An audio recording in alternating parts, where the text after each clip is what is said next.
ലഭിച്ച സിംഹാസനം രാജാവായ ശേഷം തനിക്കൊരു ഒരു അരമന താൻ പണിതു. ഈ അരമന പണിത് അതിൻ്റെ പ്രതിഷ്ഠാ സമയത്ത് താൻ പാടിയ പാട്ടാണെന്ന് പറയുന്നു. അതുമാത്രമല്ല, വേദപണ്ഡിതന്മാർ പറയുന്നത് സലോമോൻ യെരൂശലേം ദേവാലയം പണിതപ്പോൾ അതിന് അടിസ്ഥാനം ഇട്ടപ്പോൾ പാടിയ പാട്ടാണെന്ന് വേറെ ചില പണ്ഡിതന്മാർ പറയുന്നത്.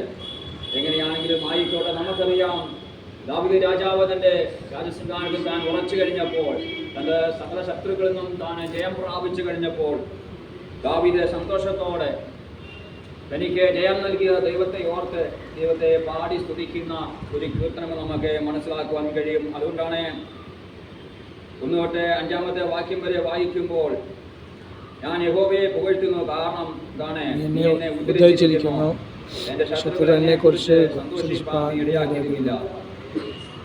അപ്പോൾ വായിക്കുവാൻ, എൻ്റെ ദൈവമായ യഹോവയെ ഞാൻ നിന്നോട് നിലവിളിച്ചു, നീ എന്നെ സൗഖ്യമാക്കുകയും ചെയ്തു. നീ എൻ്റെ പ്രാണനെ കൈവച്ചിരിക്കുന്നു,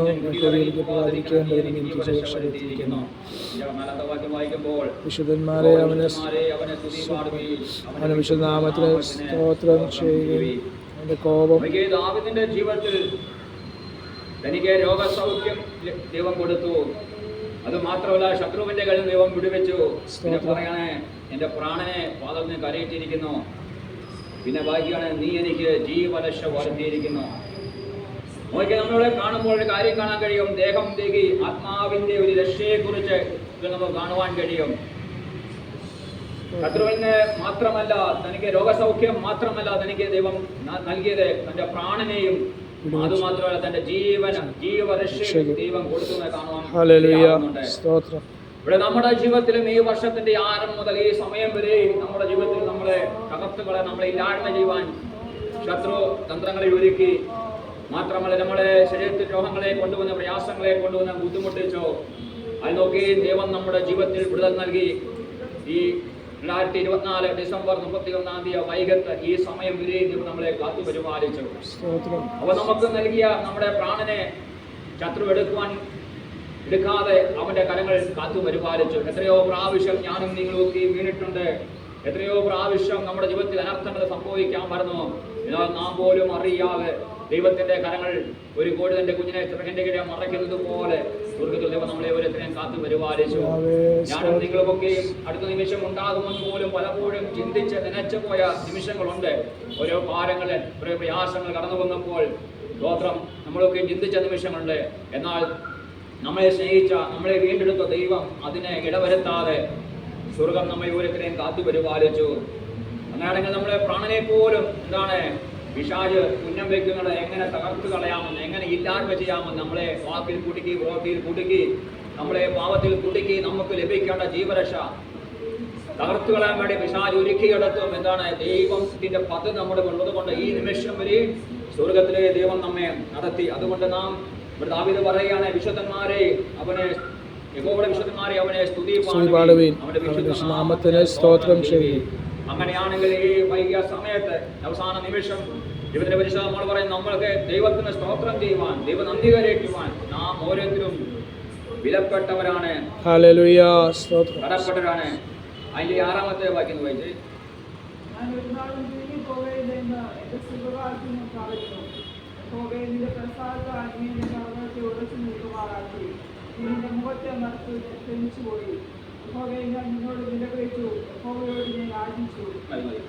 നോക്കിയേ 6 തൊട്ട് നമ്മോട് വായികം കാണണേ.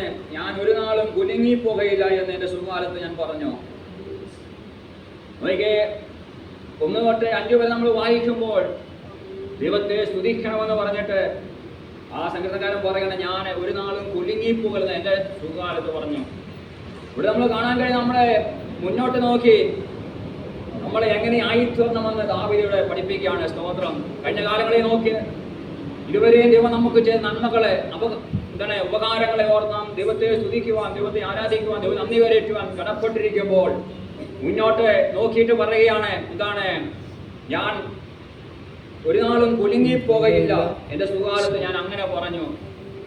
കാരണം ദൈവത്തിന്റെ ദാവീദ് പറയാണ്, സ്തോത്രം, ഞാൻ കുലുങ്ങിപ്പോകുന്ന പല കഴിഞ്ഞ കാലങ്ങളിൽ പറഞ്ഞ നിമിഷങ്ങൾ. എന്നാൽ ഇതിന്റെ 7-ാമത്തെ വാക്യം വായിക്കുമ്പോൾ, യഹോവേ നിന്റെ പ്രസാദത്താൽ നീ എന്റെ പർവ്വതത്തെ ഉറച്ചു നിൽക്കുമാറാക്കി. നോക്കിയേ, ദാവീദ് പറയാണ്, നിന്റെ പ്രസാദത്താലാണ്, സ്തോത്രം, നിന്റെ കരം എന്നോട് കൂടെ ഇരുന്നത് കൊണ്ടാണ് ഞാൻ എന്താണ് നിന്റെ പർവ്വത്തെ ഉറച്ച് നിൽക്കുമാറാക്കിയത്.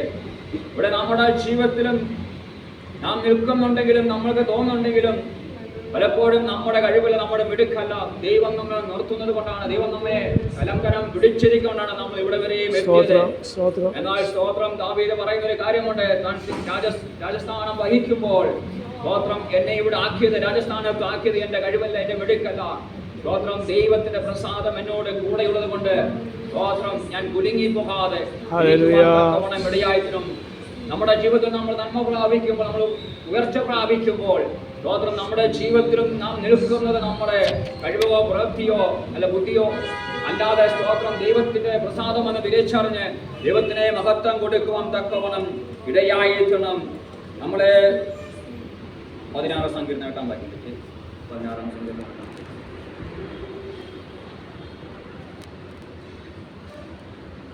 ഞാൻ യഹോവയെ എപ്പോഴും എൻ്റെ മുമ്പിൽ വെച്ചിരിക്കുന്നു, അവൻ എൻ്റെ വലത്തുഭാഗത്ത് ഉള്ളതുകൊണ്ട് ഞാൻ കുലുങ്ങിപ്പോകുകയില്ല. ഞാൻ യഹോവയെ എപ്പോഴും എൻ്റെ മുമ്പിൽ വെച്ചിരിക്കുന്നു, അവൻ എൻ്റെ വലത്തുഭാഗത്തിരിക്കുന്നതുകൊണ്ട് ഞാൻ കുലുങ്ങിപ്പോകുകയില്ല.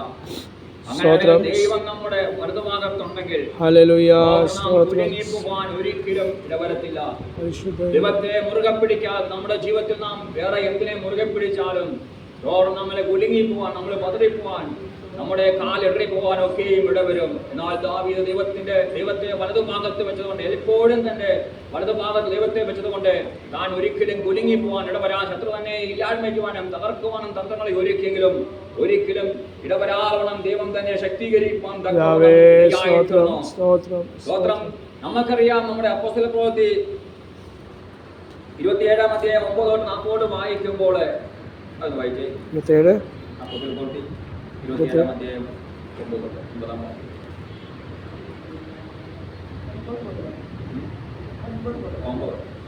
ഇങ്ങനെ വളരെ നാൾ ചെന്ന ശേഷം നോമ്പ് കഴിഞ്ഞിട്ട് കപ്പലോട്ട് പരിശുദ്ധനാകുകൊണ്ട് പൗലോസ് പുരുഷന്മാരെ, ഈ യാത്രയിൽ ചരക്കിനും കപ്പലിനും മാത്രമല്ല നമ്മുടെ പ്രാണങ്ങൾക്കും ഏത് കഷ്ടനഷ്ടങ്ങൾ വരുമെന്ന് ഞാൻ കാണുന്നുവെന്ന് അവരെ പ്രബോധിപ്പിച്ചു. ശതാധിപനോ പൗലോസ് പറഞ്ഞതിനേക്കാൾ മാലിന്യയുടെയും കപ്പൽ ഉടമസ്ഥയുടെയും വാക്ക് അധികം വിശ്വസിച്ചു. ആ തുറമുഖം ശീതകാലം കഴിക്കാൻ തക്കതല്ലാതാകയാൽ അവിടെ നിന്ന് നീക്കി തെക്ക് പടിഞ്ഞാറായും വടക്ക് പടിഞ്ഞാറായും തുറന്നു കിടക്കുന്ന പൊന്നിക്ക് എന്ന നേരത്തെ തുറമുഖത്ത് കഴിവുണ്ടെങ്കിൽ ചെന്ന് ശീതകാലം കഴിക്കണമെന്ന് മിക്കപേരും ആലോചന പറഞ്ഞു. തെക്കേ കാറ്റ് മന്ദമായി ഒഴുകിയാൽ താൽപ്പര്യം സാധിച്ചെങ്കിൽ തോന്നി അവർ അവിടെ നിന്ന് നങ്കൂരമെടുത്ത് ദ്വീപിന്റെ മറവിട്ട് ഓടി. കുറെ കഴിഞ്ഞിട്ട് അതിന് വിരോധമായി ഈശാനമൂലം എന്ന കൊടുക്കാറ്റടിച്ചു. കപ്പൽ കാറ്റിനെ നേരെ നിൽക്കാൻ കഴിയാതെ വണ്ണം കുടുങ്ങിയാൽ ഞങ്ങൾ കൈവിട്ടു അങ്ങനെ മാറിപ്പോയി. കൗത എന്ന ചെറിയ ദ്വീപിന്റെ നോക്കിയേ, അതിന്റെ 8-ാം വാക്യത്തിൽ വായിക്കുമ്പോൾ അത് ശുഭ തുറമുഖത്ത് എന്ന സ്ഥലത്തെത്തി. എന്നാൽ ആ നല്ലൊരു തുറമുഖത്തെത്തിയപ്പോൾ അവിടെ ശീതകാലമായി അവിടെ പ്രശ്നം അവിടെ കടപ്പാൻ കഴിയത്തില്ലെന്ന് മിക്കവരും ആലോചന പറഞ്ഞ് അവിടുന്ന് പുറപ്പെട്ട ക്രേത്ത എന്ന സ്ഥലത്തേക്ക് പോകുവാൻ വേണ്ടി ആലോചന പറഞ്ഞു കൊടുത്തു.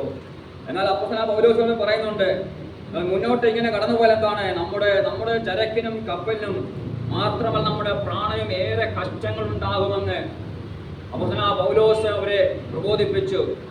കാരണം താൻ മുൻകൂട്ടി കണ്ട് ഇങ്ങനെ മുന്നോട്ട് നിങ്ങൾ ഇവിടുന്ന് ഈ ശുഭമുഹൂർത്തത്ത് വന്ന് ക്രേത്ത എന്ന സ്ഥലത്തേക്ക് ഇപ്പോൾ നിങ്ങൾ പോയി കഴിഞ്ഞാൽ നമ്മുടെ യാത്രയ്ക്ക് അത് നമുക്കും നമ്മുടെ പ്രാണനും അത് കപ്പലിനും ചരക്കിനുമെല്ലാം നഷ്ടമുണ്ടാകുമെന്ന് പറയുവാൻ തക്കവണ്ണം ഇടയായിരുന്നു.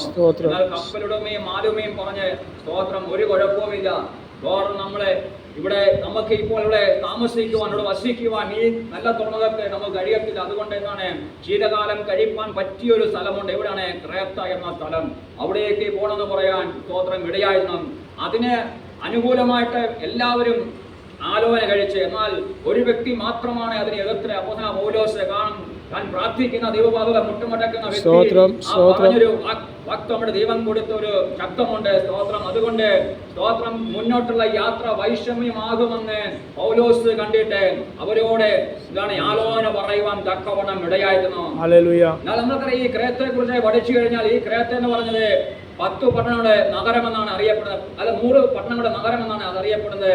മാത്രമല്ല ഈ ക്രേത്തയില് ഇഷ്ടംപോലെ നല്ല ഏറ്റവും വീര്യം കൂടി ഏറ്റവും നല്ല വീഞ്ഞ് ലഭിക്കുന്ന ഒരു സ്ഥലം കൂടിയാണ് ഈ ക്രേത്ത എന്ന് പറയുന്നത്. മാത്രമല്ല അസന്മാർഗ കൊണ്ട് സ്തോത്രം കുലകുത്തി നിൽക്കുന്ന ഏറ്റവും കൂടുതൽ അസന്മാർഗ ജീവിതം നയിക്കുന്ന ഒരു സ്ഥലം കൂടിയാണ് ഈ ക്രേത്ത എന്ന് പറയുന്നത്. എന്നാൽ ഈ സ്ഥലത്ത് പോയിട്ടാണ് അവരൊക്കെ ആ സമയം കഴിക്കാൻ വേണ്ടിയുള്ള ആ തിടുക്കം കൊണ്ട് പൗലോസിന്റെ ആലോചന കേൾക്കുവാൻ, ദൈവം പറഞ്ഞ ആലോചന കേൾക്കുവാൻ മനസ്സില്ലാതെ അവിടുന്ന് അവര് ആ നല്ല സുഖത്തുറവും വിട്ട് മുന്നോട്ട് യാത്ര ചെയ്യുവാൻ തക്കവണ്ണം ഇടയായിരുന്നു. നമ്മൾ വായിക്കുന്നുണ്ട് 13-ാം വാക്യം വായിക്കുമ്പോൾ എന്താണ്? തെക്കൻ കാറ്റ് മന്ദമായി ഊതുകയാൽ താല്പര്യം സാധിച്ചു എന്ന് തോന്നി.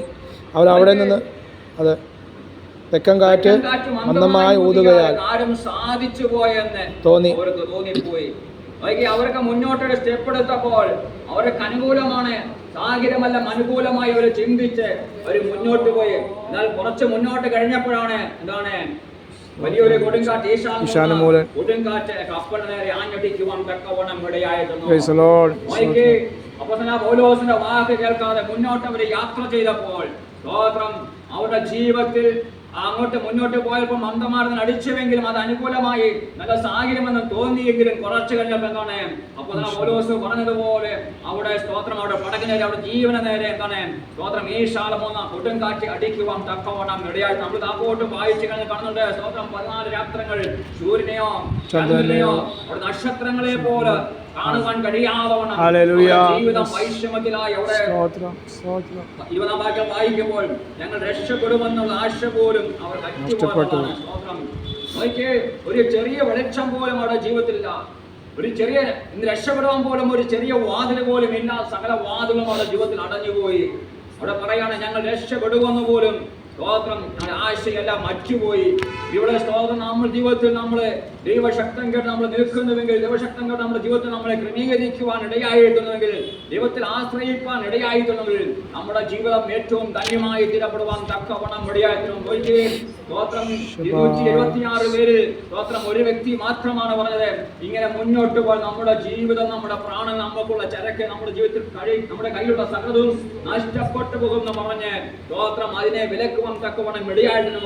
ബാക്കിയുള്ളവരുടെ വാക്ക് കേട്ട് അവരെ മുന്നോട്ട് പോയതിന്റെ ഫലമായിട്ട് സ്തോത്രം അവരുടെ ജീവിതത്തിൽ ഇതുവരെയും സംഭവിക്കാത്ത, ഇതുവരെയും അനുഭവിക്കാത്ത പ്രതികൂലങ്ങളെ കാറ്റുകൾ അവരുടെ ജീവിതത്തിൽ ആഞ്ഞടിക്കുവാൻ തക്കവണ്ണം ഇടയായിരുന്നു. എന്നാൽ സ്തോത്രം അവിടെ മുന്നോട്ട് കടന്നു പോകുമ്പോൾ നമ്മൾ കാണുന്നുണ്ട് സ്തോത്രം അവർക്ക് പിന്നെ ആഹാരം പോലും അവര് വലിച്ചെറിയുവാൻ തക്കവണ്ണം അവരെ ഇടയായിരുന്നു. സ്തോത്രം.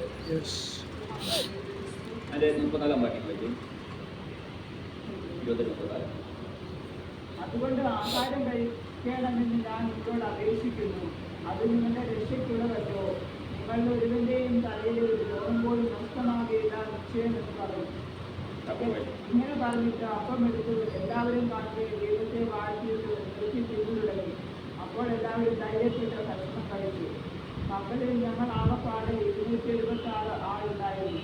അവർ ചെന്ന് തിരിച്ചു വന്ന ശേഷം ധാന്യം കളിയിൽ കളഞ്ഞു മക്കളുടെ ഭാരം കുറഞ്ഞു. പൗലോസിന്റെ ആഗ്രഹപ്രകാരം ഉണ്ടായിരുന്ന ആഹാരം പൗലോസ് പ്രാർത്ഥിച്ച് അവർ കൊടുത്തതിന് ശേഷം അവര് തിന്ന് തൃപ്തി പ്രാപിച്ചതിന് ശേഷം ഉണ്ടായിരുന്ന ആഹാരം പോലും എന്താണ് കടലിൽ കളഞ്ഞ് സ്തോത്രം മുന്നോട്ട് അത് ശേഖരിച്ചു വെക്കുവാൻ, മുന്നോട്ട് അത് കയ്യിലിട്ടും ഒരു പ്രയോജനമില്ലെന്ന് അവർ മനസ്സിലാക്കിയിട്ട് അതുപോലും എടുത്ത് കടലിൽ കളഞ്ഞ് സ്തോത്രം അവര് മുന്നോട്ട് പോയത് നമുക്കറിയാം. ആ കപ്പൽ മുഴുവന് തകർന്നടിഞ്ഞ് സ്തോത്രം പിന്നെ അവരെ പ്രാണൻ മാത്രം രക്ഷപ്പെടുവാൻ തക്കവണ്ണം ഇടയായിരുന്നു. പൗലോസിനോട് പറഞ്ഞതുപോലെ തന്നെ സ്തോത്രം ഈ 275 പേരുടെയും പ്രാണനെ സ്തോത്രം അപ്പോസ്തലനായ പൗലോസിന്റെ കയ്യിൽ കൊടുത്തപ്പോൾ സ്തോത്രം പൗലോസ് പറയാം, നിങ്ങൾ ഭയപ്പെടണം, നിങ്ങൾ ധൈര്യമായിട്ട് ഭക്ഷണം കഴിച്ച് ബലപ്പെടുകയും. സ്തോത്രം പ്രിയകളെ, നമ്മുടെ ജീവിതത്തിലും നാം ദൈവത്തിൽ ആശ്രയിക്കുന്നുവെങ്കിൽ, ദൈവത്തിന്റെ ആജ്ഞകൾ നമ്മളെ കീഴ്പ്പെടുന്നുവെങ്കിൽ നമ്മുടെ ജീവിതം അത് ധന്യമായി സ്ഥിരപ്പെടുവാൻ തക്കവണ്ണം ഇടയായിട്ടും. അതുകൊണ്ടാണ് സങ്കീർത്തനക്കാരൻ പറഞ്ഞത് നമ്മുടെ വിലാപത്തെ അവനെ നൃത്തമാക്കി റൂട്ടടിച്ച് സന്തോഷം മുടിപ്പിക്കുന്നു. നമ്മുടെ ജീവിതത്തിൽ നമ്മുടെ വിലാപത്തെ നൃത്തമാക്കി തീർക്കുമ്പോൾ, സ്തോത്രം. കൂട്ടായി സന്തോഷം മുടിപ്പിക്കുമ്പോൾ നാം ദൈവത്തെ സ്തുതിക്കുവാൻ, ദൈവത്തെ ആരാധിക്കുവാൻ തക്കവണ്ണം ഇടയായിരുന്നു. അതുകൊണ്ട് പന്ത്രണ്ടാം സംഘം പറയുന്നത്, ഞാൻ മൗനമായിരിക്കാതെ നിനക്ക് സ്തുതി പാടുന്നേ, എന്റെ ദൈവമായ യഹോവേ ഞാൻ നിനക്ക് എന്നേക്കും സ്തോത്രം ചെയ്യും.